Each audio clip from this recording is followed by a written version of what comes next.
द्वारिकाधीश को याद कर लिया करो। लोग सब कहते हैं प्रभु हे भोलेनाथ दया करो, दया करो। दया कब करेंगे? ऐसे नहीं करेंगे। जब दया शब्द को उलट दोगे तो हो गया याद। याद करोगे तो भगवान दया करेंगे, क्योंकि भगवान की प्रतिज्ञा है ये यथा माम प्रपद्यन्ते तास तथैव भजाम्यहम्। जो लोग जैसे मेरा अर्चन वंदन करते हैं उसी प्रकार उन पर मैं अनुग्रह भी करता हूं। लेकिन हम लोग तो स्वार्थी हैं भाई। जब तक सुख संपत्ति रहेगी कोई भगवान को याद ही नहीं करता। कोई टीवी में मस्त, कोई बीवी में मस्त, कोई मोबाइल में मस्त है, सब मस्तरा मस्ती में। और जब थोड़ा सा दुख पड़ गया तब भगवान याद आए।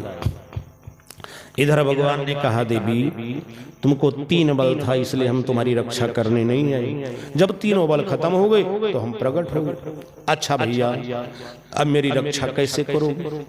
भगवान ने कहा चिंता क्यों करती हो? देखते देखते भगवान द्रौपदी के वस्त्रों में समाहित हो गए। आज हमारे भगवान का ये 25वां अवतार है। 24 अवतार की कथा आप लोग सब जानते हैं और 23 अवतार हो चुका है।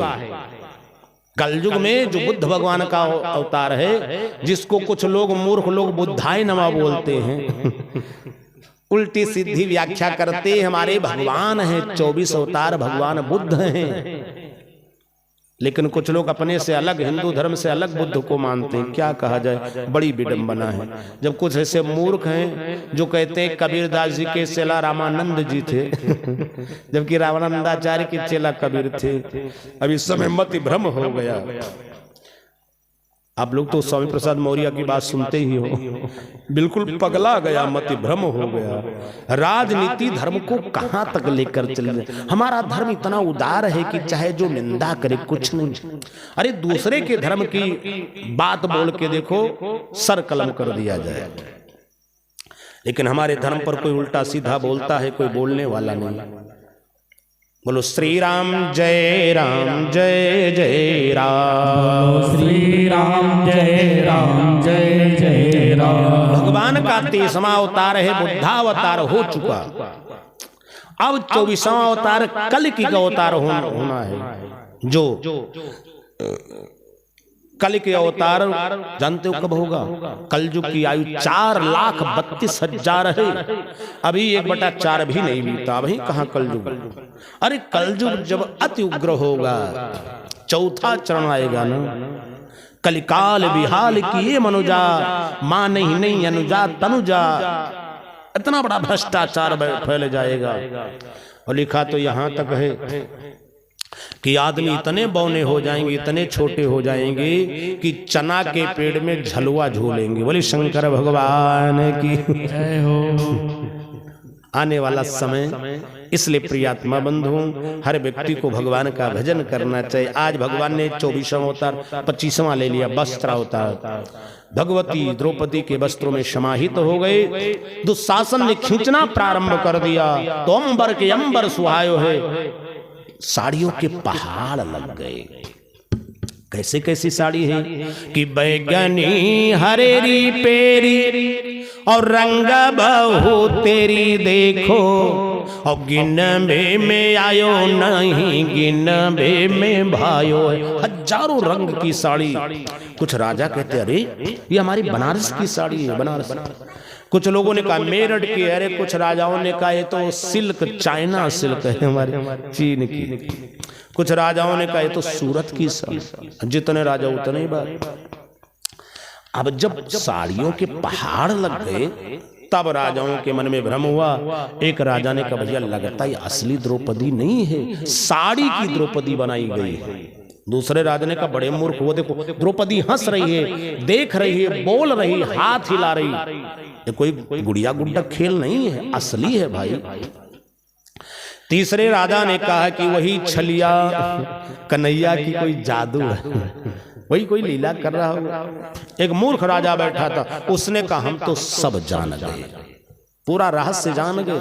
लोगों ने कहा जल्दी बताओ। कहा बिना दक्षिणा के हम कुछ नहीं बताते। फ्री में किसी को ज्ञान दोगे तो वो दुरुपयोग करेगा। और वास्तव में फ्री में सलाह देना भी नहीं चाहिए, कोई पूछे तब सलाह देना चाहिए। और कुछ लोग फ्री में सलाह बांटते घूमा करते, कोई मिल जाए जुड़ते समझाना शुरू कर देते। उस मूर्ख राजा ने कहा मुझे सब पता। लोगों ने कहा अच्छा पता है तो बताओ, यदि सही बात बता ले जाओगे तो तुमको सबसे बड़ा इनाम मिलेगा। लोगों ने कहा कौन सा है? उसने पूछा कौन सा इनाम? कहा देखो साड़ी के पहाड़ लगे हैं, 10-20 पहाड़ लगे हैं साड़ी, 2-4 पहाड़ तुम ही उठा ले जाना, पूरे राज खानदान में पैरा में। इसलिए बताओ कहां से साड़ी आ रही? उस मूर्ख ने कह दिया ए भैया मुझे तो शंका है कि द्रौपदी के पेट में कपड़ मिलिए ही बनी हुई।